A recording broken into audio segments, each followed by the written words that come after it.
Avant même de parler des buts de taré qu'il y a eu dans ce match, est-ce qu'on peut parler de cet homme-là, s'il vous plaît? Aujourd'hui, je me demande comment c'est possible d'être aussi complet. Dites-vous que le gars n'était même pas censé jouer ce match-là parce qu'il est blessé de base. Mais tellement c'est un guerrier dans sa tête, il a forcé pour jouer. Comme nous le dit le média Copé, Valverde a forcé pour jouer blessé ce soir. C'était déjà le cas contre Manchester City. Il souffre d'une déchirure musculaire. Et malgré toutes ces douleurs-là, il t'a quand même sorti une magnifique passe décisive pour Rodrigo. Il t'a même fait un sauvetage sur la ligne. Est-ce que moi j'appelle un capitaine, les gars? Le gars, il est toujours disponible pour l'équipe. Peu importe le poste où tu le mets, il est brillant. Carrément, j'ai même envie de dire qu'au poste de latéral, il n'y a personne qui le teste. Et sur sa magnifique passe, cet homme-là était là pour conclure de la meilleure des manières. Rodrigo, les amis, l'homme en forme du Real Madrid. Depuis un moment, on dit que c'est Kylian Mbappé le meilleur joueur du Real Madrid, mais Rodrigo aussi n'est pas oublié. La finition qu'il a, que ce soit côté gauche ou côté droit, dès qu'il est dans cette position-là, c'est terminé pour toi. Il a enroulé ça d'une manière au black, c'était mort pour lui d'avance. Bien évidemment, après le but, il est allé chambrer les supporters de l'Atlético de Madrid. T'as bien fait, mon ami. Et il a terminé par sa célébration. Dites-vous que c'était le 92e but de sa carrière. Il a marqué 68 au Real Madrid. C'était le 68e. Vraiment, respect à Rodrigo, le joueur le plus sous-coté de sa génération. C'est pas moi qui le dis, c'est Bellingham. Dans tous les matchs de Ligue des Champions, tous les gros matchs de Ligue des Champions, il est présent. Il a mis Jiménez au sol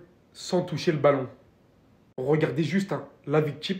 1, 2, 3, 4 joueurs autour de lui. Dites-vous que la fin de corps était tellement puissante que lui-même a cru qu'il allait tomber. Tout était calculé. Regardez juste au final ce carnage devant autant de joueurs. Pour venir tout droit nous sortir cette finition. La réaction avec les supporters, il y a de quoi. Brahim Diaz, quand il rentre dans ce niveau-là, il est tellement inarrêtable sur le terrain. Les contrôles orientés, les conservations de balles dans les espaces les plus fermés, les combinaisons techniquement parlant, mais je sais pas les mots. Des fois, mais je me demande tellement le joueur que ça aurait pu être s'il avait cette constance, cette régularité. À un moment donné, j'étais dépassé, j'ai vu ce qui s'est passé au milieu de terrain. Là, même ici, sur le premier contact, il est censé perdre le ballon. Il arrive à le conserver, le joueur le poursuit, il y en a un deuxième qui arrive sur lui. Là, il est littéralement pris. Vous vous dites, il va encore perdre le ballon actuellement. Ce mec est littéralement fou dans ce niveau, les gars, je vous le dis, je vous le répète. Obligé de faire faute pour l'arrêter. Le théorème de Brahim Diaz dit qu'après un tel match, on le retitularise le match d'après, et bah ça va pas. Mais j'espère très fortement qu'il va casser ça, qu'il va casser ce théorème. Parce que s'il arrive à conserver ce niveau, c'est beaucoup trop fort. Dites-vous qu'il va participer à la CAN avec le Maroc. Mais ça va être monstrueux, les gars.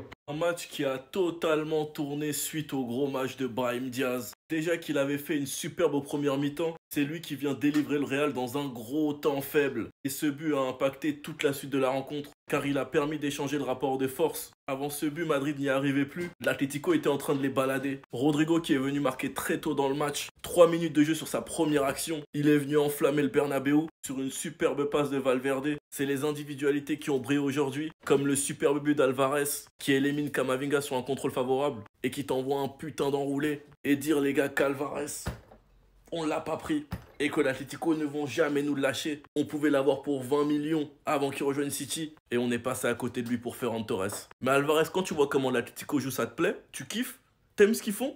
Les gars, ça me fait tellement mal de voir ce joueur à l'Atlético parce que ses qualités ne sont clairement pas mises en avant avec le bus qu'il met à H24. Et surtout qu'on sait tous que dans le fond, c'est un Barcelonais, c'est ça qui m'énerve encore plus. En tout cas, dans les 3 attaquants, c'est lui qui a brillé. Et j'espère que vous allez vous en souvenir parce que je trouve qu'il est beaucoup trop mis de côté. Sinon, vous les gars, vous en pensez quoi? Ramenez-vous sur Snap Insta, on s'ennuie.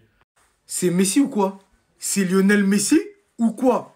Brahim Diaz, les gars, le match qui nous sort exceptionnel. Offensivement, ça se tape avec Rodrigo, c'était notre meilleure offensive.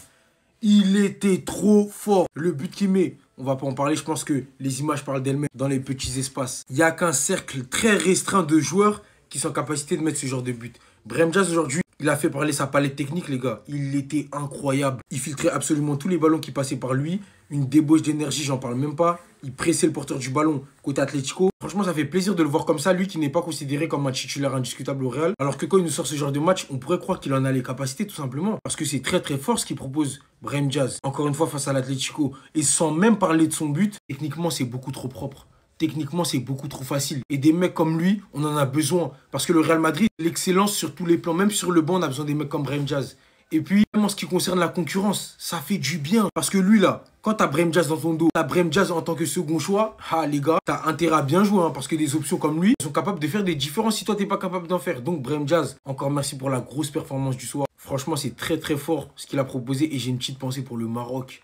Ils ont une pépite, je crois, vous vous rendez pas compte, les gars. C'est trop fort. Restez sobre, abonnez-vous, les gars, on s'attrape. Dites-vous, on est l'équipe ayant gagné le plus de Ligue des Champions, mais à jamais sous-coté. Tout le monde nous pensait mort. mais au final, on est là, présent tout simplement pour vous abattre. Victoire 2-1 face à cette équipe de l'Atlético Madrid. Alors, je ne vous cache pas, on a eu nos temps forts, on a eu nos temps faibles, mais ce qui a fait la différence entre l'Atlético de Madrid et le Real Madrid, c'est qu'on a été meilleur dans nos temps forts. Après, d'un point de vue individuel, les gars, et sincèrement, le meilleur joueur, c'est Valverde. Et on doit être inquiet de ça. Comment c'est possible qu'un joueur qui a joué à 40% là aujourd'hui a été le meilleur joueur du Real Madrid là aujourd'hui? Ce n'est pas normal. En plus d'être décisif sur une magnifique passe décisive délivrée à Rodrigo, il nous fait une parade limite où il nous sauve à chaque fois. Il y a même une action où Griezmann essaie de laisser passer la balle, mais il est présent à ce moment-là une nouvelle fois. Donc pour moi, c'est le véritable homme du match là aujourd'hui. Même si Rodrigo a été élu homme du match, mais moi, je pense que sur 90 minutes, la qualité du match de Valverde a été au-dessus. Et Rodrigo, ce qui est sûr, ça a été le meilleur quand même offensivement. C'est celui qui a fait le moins de déchets offensivement. Et on sent véritablement que ça a été le leader aujourd'hui. Vinicius, frérot, va falloir te réveiller. Alors certes, la deuxième période, elle est meilleure que la première période. Mais en termes de choix, c'est très mauvais. Par moments, des solutions trop individuelles de sa part. Moi, je me pose des questions. Là, il y a les grandes équipes. Et contre les grandes équipes, pour l'instant, on n'a rien vu de la part du Real Madrid d'un point de vue offensif quand même. Après, Kylian Mbappé, il n'a pas été bon là aujourd'hui. Les choix de passe, ils n'ont pas été hyper bons. Donc, je compte dans tous les cas faire une vidéo sur lui. Mais on en attend toujours plus quand même. Ça reste quand même l'un des meilleurs joueurs au monde. Il nous affichait depuis un certain temps. Moi, j'étais plutôt optimiste. Après, il est temps de rendre hommage à monsieur Tchouaméni. Tchouaméni qui réalise un match tout simplement stratosphérique aujourd'hui. Il a été propre, clinique. RAS, rien à demander de plus. C'est ça qu'on attend quand même d'un joueur du Real Madrid. Donc merci Tchouaméni pour le match que tu as réalisé là aujourd'hui. Eduardo Camavinga, bref, voilà, on le sait tous, Eduardo Camavinga qui était fautif sur le premier but de l'Atlético de Madrid. Pour moi, il devait davantage ramener de l'agressivité. Alors c'est vrai qu'il n'est pas en forme là actuellement, il est en plein doute. Il va falloir lui donner quand même un gain de confiance. N'oublions pas que ça reste quand même un jeune joueur. Certes, il a remporté des choses avec le Real Madrid, mais pas en tant que titulaire indiscutable. Là, en fait, pour l'instant, il n'arrive pas à assumer ce poste quand même de titulaire indiscutable au Real Madrid, mais je pense que ça va arriver. Parce que n'oublions pas la transition qu'il a fait. Passer de Rennes au Real Madrid. Ça va venir de plus en plus. Il va prendre de plus en plus en expérience et ça va aller. Et d'ailleurs, Brahim Diaz, même si sa première mi-temps, j'ai été frustré sur le fait qu'il ne donnait pas la balle assez rapidement. Voilà, moi, j'ai été frustré sur cet aspect-là. Mais au fur et à mesure du match, au fur et à mesure de la deuxième période même, il a réussi à se débrider, à se relâcher et d'ailleurs à marquer le but qui fait la différence sur ce match-là. Et pour toutes les personnes qui pensaient que Clément Turpin allait avantager le Real Madrid, il y avait quand même pénalty. On serait à 2-0. Le match aurait totalement changé. Mais bon, vas-y, tranquille, on va rien dire. Aujourd'hui, il n'y a pas eu de trio. Il n'y a pas eu de duo. Il était seul. Seul dans cette constellation de stars. À chaque fois, on l'exclut. On ne parle pas de lui. Mais c'est le joueur le plus sous-coté du Real Madrid. Aujourd'hui, le triangle, il avait que un côté. Même pas deux. Un côté. Et même pas un segment. Aujourd'hui, heureusement que Rodrigo était là pour sauver le match des deux autres. Et on est encore en train de lui manquer de respect à chaque fois. Quel match de Rodrigo. Dans tous les coups fourrés, il y était. Il tente de provoquer un penalty ici. Il marque un but incroyable. Il montre les 15 Ligues des Champions. Il a porté l'attaque du Real avec évidemment Brahim Diaz. Tout simplement, quel but. Au-delà de son but, il a joué au football. En première mi-temps, il était là dans l'agressivité. Il a réussi à donner un peu d'impulsion à cette attaque moribonde. Moribonde, voilà. Je trouve des mots, j'ai de l'inspi tellement en fait c'était hard. Voilà, on les a vus, il a fait leurs chaussures en même temps, on s'est dit, bon, l'entente, elle va être incroyable. Aujourd'hui, Mbappé, Vini, c'était 0. Non, c'était 0, faut le dire. Valverde qui nous montre encore qu'il peut jouer partout. À droite, dans l'axe, à gauche, mettez le 6, mettez le stop à la place d'Ancelotti. Voilà, ça signe, mettez-le à la place d'Ancelotti. Il va encore montrer qu'il est trop fort. C'est trop. Ils ont réussi à gagner ce match sans Vini, sans Mbappé. C'est trop grave. Mention spéciale à ce but de Julian Alvarez. Parce que là, comment il a allumé. S'il jouait dans un autre club, là, on se rendrait compte de ses statistiques et de sa saison vraiment incroyable qu'il est en train de nous pondre. Lui, c'est qu'un super sub. Quel jugador. Quel joueur. Là, je suis pas content. Je suis pas triste. 2-1. Victoire du Real sur la plus petite démarche à domicile. Un retour au Wanda Metropolitano, une bonne première mi-temps, une deuxième mi-temps éteinte. J'ai pas pris énormément de plaisir ce soir, mais je vous dis la vérité, ce petit joueur, Brahim Abdelkader Diaz, je l'ai toujours trouvé trop sous-coté. Les supporters madrilènes m'ont trop répété, c'est qu'un super sub, c'est qu'un super sub. Et bah il a subé, il a super subé. Dans son but ce soir, c'est très fort ce qu'il fait dans la surface. Slalom, finition pied droit, et honnêtement, je suis pas madrilène, mais cette photo-là, c'est genre la photo, pour moi, c'est mon avis, c'est la photo que je rêve d'avoir avec mon public. T'as vu, tu t'imagines demain, t'es footballeur, c'est ce genre de célébration que je rêve d'avoir. Une célébration en plein milieu de la foule avec tous les supporters qui t'acclament, qui te serrent dans leurs bras. C'est ce genre de célébration que je rêve d'avoir. La photo, elle est extraordinaire. Donc je suis content pour lui. J'aurais préféré une victoire de l'Atlético. Mais visiblement, Sorloth et le Cholo, ils sont bons qu'à faire des bracos contre le Barça.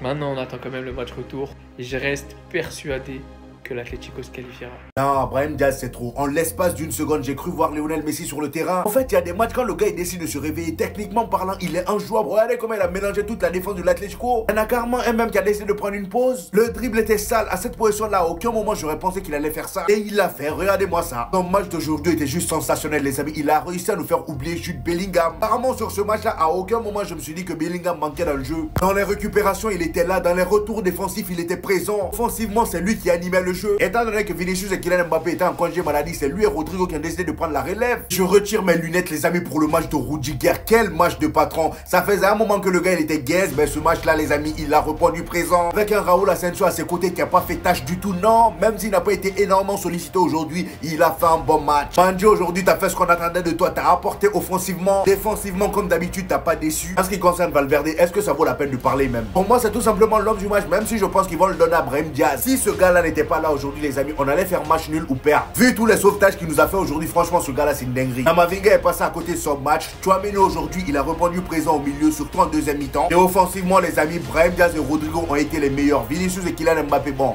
comme je l'ai dit, ils étaient en congé. Là, il y a vraiment des gens qui pensaient qu'on allait perdre face à l'Atlético en Ligue des Champions. Il est malade, il est bête ou quoi? Ils ont fait pipi dans votre tête. Est-ce que vous savez qu'on a Messi Prime dans notre équipe? Non, plus sérieusement, ça fait plaisir de voir Brahim Diaz à un tel niveau, sachant qu'il est même pas à 100% en fait. Quand on a vu un match abouti de lui en étant titulaire, pas le seul à pas être à 100% et à être un top level. Valverde. En fait, lui, tu peux le mettre n'importe quel poste, même tu peux mettre boulanger du coin, je vous jure, il fait le meilleur pain de la ville. C'est incroyable. Ce joueur, il est trop fort, il est trop fort. Vous avez vu la passe qu'il a fait à Rodrigo, s'il vous plaît? Le Real s'impose 2-1 face à la racaille de Madrid. Ok, c'est grâce à Brahim, c'est grâce à Valverde, mais c'est aussi grâce à Rodrigo. Rodrigo, ça a été le seul aujourd'hui en attaque qu'on a vu, le seul qui a fait les bonnes passes, les bons déplacements, tout, et son but. Non, Rodrigo, je t'aime. Sinon, dans le contenu du jeu, il y a eu du bon et du moins bon. Dans le bon, je vais noter que Mendy, il en est à sa deuxième passe décisive en 2 matchs. Je sais pas ce qui se passe dans le monde du foot, mais c'est pas normal. En vrai, c'est un Real qu'on a l'habitude de voir, c'est-à-dire que, certes, il n'y a toujours pas de plan de jeu. Le Real s'en sort grâce à des individualités au final. Et pendant 50 minutes, bah, en fait, on n'a pas vu au black. Et ça, faut se poser bonne question. C'est-à-dire qu'on ne voyait que notre partie de terrain. Satisfait de nos 25 premières minutes et nos 25 dernières minutes. Notamment, on a eu un bon Asensio. Asensio qui s'impose comme un patron de plus en plus. Et un bon Tchouaméni. Camavinga, c'est pas encore ça, mais ça, on va y revenir. Compte, j'ai pas fini. Monsieur, la saison d'adaptation est finie. Monsieur, je dirige les scores. Et monsieur, je vais en faire 10 fois plus, là. On les a pas vus, les deux, là. On les a pas vus. On arrive à un tournant de la saison et en fait, si on n'arrive pas à avoir nos top joueurs au meilleur niveau, alors je sais qu'il n'y a pas Bellingham, je sais que c'est plus compliqué de se trouver et on va pas s'en sortir. Ils ont pas assez de respect. Il y a des joueurs qui sont beaucoup trop sous-cotés. Rodrigo qui obtient son man of the match en passant par quel genre de but de fou. Sans compter que dans un monde normal, si c'était pas le début du match, il avait aussi un penalty provoqué. Je n'ai aucune honte de dire que c'est le joueur le plus talentueux de l'équipe. Et à mes yeux, vu comme il est régulier et constant depuis un certain moment, il est en train de nous sortir sa meilleure saison et sans faire aucune différence du côté là où il joue. Alimenté par qui sur son but forcément? Federico Valverde. T'es mal à passe qui va te balancer ici. Je suis actuellement à 2 doigts de dire qu'il fait actuellement partie du top 2 des meilleurs latéraux du monde. Et non pas parce que je suis madrilène que je le dis, mais hormis sa passe des deux fous. Thibaut Courtois était battu. Son sauvetage de fou devant la ligne, où il vient littéralement dégager le ballon. Ses retours défensifs de fou. Et tout ça comment? Dites-vous qu'en étant blessé, pour ceux qui ne savent pas, ça fait déjà depuis un petit moment que Federico Valverde connaît actuellement sa pire saison niveau blessure. Il a littéralement une déchirure musculaire. Il avait déjà forcé contre City. Il a reforcé aujourd'hui encore. En sachant le fait qu'il est le joueur le plus utilisé de l'Europe actuellement. Je dirais jamais assez. C'est le joueur qu'on ne pourra jamais remercier de tous ses loyaux services qu'il a apportés à ce club. Tous les clubs du monde souhaiteraient avoir un Valverde dans son équipe, c'est un fait réel. Brahim Diaz, j'en ai fait une vidéo, mais vous connaissez les gars. Ce qu'il a fait sur la surface de réparation devant 5 joueurs, sachant ce qu'il a fait à Jiménez juste avant pour venir finir. Regardez, il y a combien de joueurs qui l'encerclent, s'il vous plaît. S'il arrive à garder une constance et une régularité, ce joueur, ça serait vraiment trop. Ça fait vraiment plaisir de revoir Ferland Mendy enchaîner. Assez déçu de ce que Camavinga propose cette saison. Pour l'instant, c'est vraiment pas à la hauteur de nos attentes. On dirait pas autant de son coéquipier français Tchouaméni qui aujourd'hui, une fois de plus, nous sort un bon match. Des fois, il faut juste écouter quand les joueurs y parlent en fait. Bellingham, lors du dernier match de la Ligue des Champions, il avait déclaré que Rodrigo était le joueur le plus talentueux du Real Madrid. Est-ce qu'il a menti?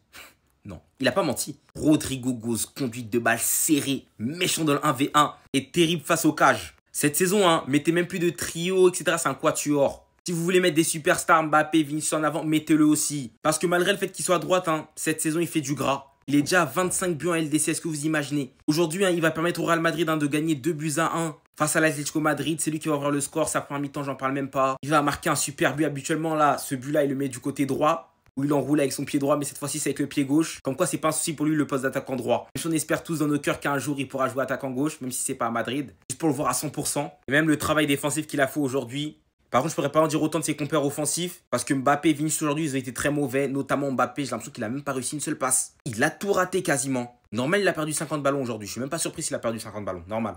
Un Real Madrid aujourd'hui qui n'a pas été spécialement bon, mais est-ce que même le Real Madrid a besoin d'être bon pour gagner des matchs? Non. Les autres équipes, ils ont besoin de cravacher, de transpirer, de faire des serpents, des PlayStation, de pratiquer le tiki-taka pour gagner des matchs. Mais eux, non. Eux, ils se débrouillent. Eux, ils se débrouillent pour gagner. Aujourd'hui, c'est Brahim Diaz. Après l'égalisation de Julian Alvarez, une dinguerie déjà comme but, qui va faire son petit spectacle en surface de réparation qui va donner le 2-1. Après ça, l'Atlético Madrid vont mettre le bus. Et puis, comment parler de ce match sans parler de Valverde? C'est monstrueux. Défenseur droit. Il fait la passe D. Kroos, il n'a pas donné son numéro à n'importe qui. Ça dit, ça amène levé de la victoire.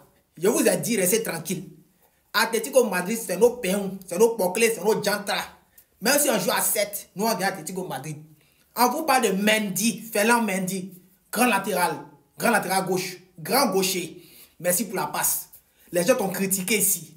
Ballon n'est pas encore fini, je compte te critiquer ici. Il dit calmez-vous, Mendy est là. Il peut faire une passe à tout moment. Et tu es sorti dans d'autres, nous passe à Brahim Diaz. Petit frère, tu connais côté gauche. Oui. Tchouaméni, mon petit, il ne faut plus jamais aller en défense, pardon. Mais le côté milieu, tu as montré à Rodrigo d'épaule qui doit aller s'asseoir sur les épaules de son papa. Il va aller se promener avec lui, peut-être voyager avec lui dans le milieu là. Voilà. Comment il s'appelle? Vinicius. Petit Timougou trop déjoue là. Tu connais plus le ballon? Qu'est-ce qui se passe? Mais l'essentiel, c'est qu'on a la victoire. C'est pour dire, mais ce n'est pas pour nous, on frappe Atlético Madrid. On n'est pas comme vous les Barcelonais. Voilà. Ça, c'est le nom de chips ici, dans le supermarché. Bande de petits vauriens. On vous attend.